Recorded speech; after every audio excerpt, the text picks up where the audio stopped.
দাদাকে শেষ অবধি উপস্থিত থাকার জন্য বিশেষভাবে অনুরোধ করছি।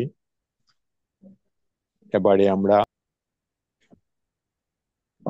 গত জয়গুরু সুজিত সপ্তাহে জয়গুরু সুজিত দা। এ, আগে একটা দেবগুরু ভ্রাতা শ্রীযুক্ত উমাশঙ্কর দাদার নিকট থেকে জয়গুরু। জয়গুরু,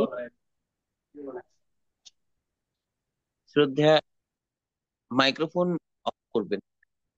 জয়গুরু, প্রিয় পরমের আতুল চরণে আমার অন্তরের প্রণাম জানিয়ে আমি ঠাকুরের শ্রীমুখ নিঃসৃত গল্প কথা পরিবেশন করছি।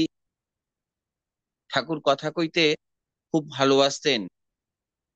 কীর্তনের যুগ, সাংগঠনিক যুগ, দুই যুগ ধরেই ঠাকুরের কথার মালা রচনা হয়েছে।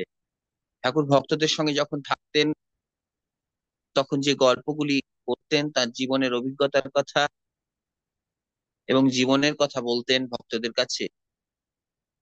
1947 সালের 9ই সেপ্টেম্বর ঠাকুর ভক্তদের কাছে বলছেন, গল্প করতে করতে নামের বিষয়ে কথা উঠেছে। ঠাকুর বলছেন, নাম করার সময় কখনো কখনো সূর্য জেগে ওঠে। এই যে সূর্য, এমন 40, 50 কিংবা 100টা সূর্যের মিলিত তেজ যেমন হয় তেমনই হয়। আবার তারার মালা দেখা যায়। নাম করতে বসেছি, চাঁদের আলো ভিতরে বাইরে সবখানটা প্লাবিত করে দিচ্ছে। সে অতি সুন্দর ও মনোমুগ্ধকর। নাম করা অবস্থায় একজনকে স্পর্শ করতেই হয়তো তার রোগ সেরে যায়। শব্দের কত যে ভঙ্গি, তার কুল কিনারা নাই। খোলের বাজনা, তবলার বোল বহু রকম শোনা যায়, আর মানুষকে এটা অক্লান্ত করে তোলে।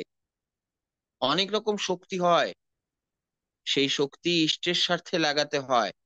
নিজের স্বার্থ দেখতে গেলে স্রোতটা কেটে যায়। সাধনশীল অবস্থার মানুষের গায়ে একটু হাত দিলেই সে মনে করবে আমার কয় পুরুষ ধন্য হয়ে গেল।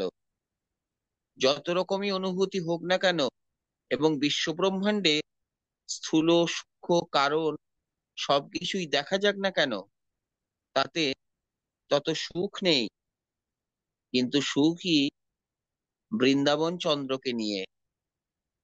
জয়গুরু।